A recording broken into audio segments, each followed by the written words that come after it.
Moi, j'écoute, Ouais. bien sûr, mais il est important à la fois d'écouter. Vous savez, notre pays, ça fait 30 ans qu'on a ce chômage de masse. Qu'il y ait des inquiétudes qui s'expriment, c'est nécessaire. Qu'il y ait des organisations syndicales, une partie des organisations syndicales qui utilisent le droit de grève et le droit de manifester, c'est légitime aussi. Que la jeunesse fasse part de son exaspération, c'est aussi légitime. Mais par rapport aux manifestations d'aujourd'hui, moi, je voudrais préciser aussi les choses.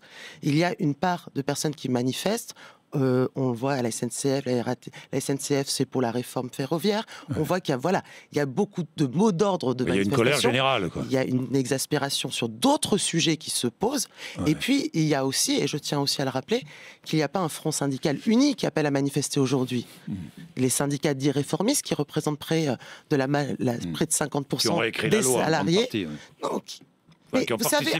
ont participé à la réécriture. Bon, mais c'est important parce que c'est pour avancer. Autrement, nous aurions été acculés au retrait de la loi. Et nous avons besoin de passer d'une culture de l'affrontement à une culture du compromis. Moi, je suis pour qu'on revivifie la démocratie sociale dans notre pays.